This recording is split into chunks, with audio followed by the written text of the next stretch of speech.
8 to the power x minus 2 to the power x is equal to square root of 2. We have to find the value of x where x is a real number. So this is an important fact. X can only be a real number. Now 8 to the power x. 8 we can write it as 2 to the power 3, then whole to the power x minus 2 to the power x is equal to square root of 2. We know when 8 to the power m whole to the power n, this is equal to 8 to the power m times n. And alternatively, we can also write it as 8 to the power n times m, or 8 to the power n whole to the power m. So using this property, we can write here 2 to the power x whole to the power 3 minus 2 to the power x is equal to square root of 2. Now let's consider 2 to the power x is equal to t. In that case, we have t cube minus t is equal to square root of 2. Now to remove the square root, we square both the sides. So squaring both the sides. Now this is in the form of a minus b whole square, and it is equal to a square minus 2ab plus b square. So we can write here t cube then whole square minus 2 times t cube times t plus t square is equal to square root of 2 whole square. We remove the square root with the square, so it is 2. Now using this property, a to the power m whole to the power n, this is t to the power 6 minus, there is an identity, if a to the power m times a to the power n, this is equal to a to the power m plus n. Therefore, this will be 2 times t to the power 4 plus t square is equal to 2.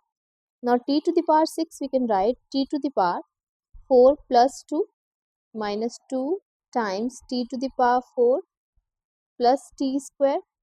Now using this property, a to the power m plus n, we can write here t to the power 4 times t to the power 2 minus 2 t to the power 4 plus t square is equal to 2.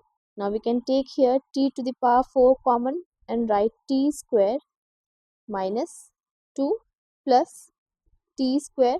If we subtract 2 from both the sides, then minus 2 here and 2 minus 2 here.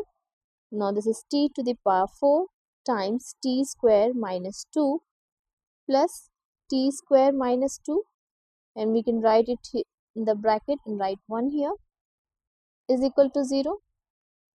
Now we can see that t square minus 2 is common factor, so write t square minus 2 times t to the power 4 plus 1 is equal to 0. Now we know when a times b is equal to 0, then either a is equal to 0 or b is equal to 0. So here two solutions for t. When t square minus 2 is equal to 0, then t square is equal to 2. When t to the power 4 plus 1 is equal to 0, in that case t to the power 4 is equal to minus 1.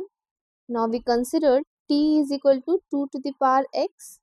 That means 2 to the power x whole to the power 2 is equal to 2, or 2 to the power 2x is equal to 2. Now there is a rule, if a to the power m is equal to a to the power n and a is not equal to 0 or 1, here a is 2, in that case m is equal to n.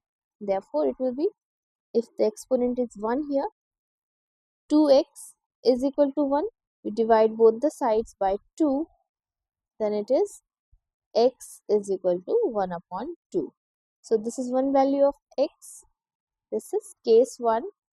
Case 2 is when t to the power 4 is equal to minus 1 and t is 2 to the power x whole to the power 4 is equal to minus 1. But in the question it is asked x can only be a real number. This is positive and this is negative. So x cannot be a negative number. That means this is not possible. So only real solution for x is equal to 1 upon 2. Let's verify this answer. 8, x is 1 upon 2 in the exponent minus 2 to the power 1 upon 2. We have to check whether it is equal to square root of 2. 1 upon 2 in the exponent means 8 is under square root. When a is under square root, it means a is raised to the power of 1 upon 2. Minus 2 under square root. 8 under square root, we can write it as 2 times square root of 2 minus square root of 2. Now we can take here square root of 2 common and write 2 minus 1. 2 minus 1 is 1. So square root of 2 is equal to square root of 2. LHS is equal to RHS. Therefore, x is equal to 1 upon 2. This is the only real solution. How did you solve it? Let me know in the comment section. Thanks for watching.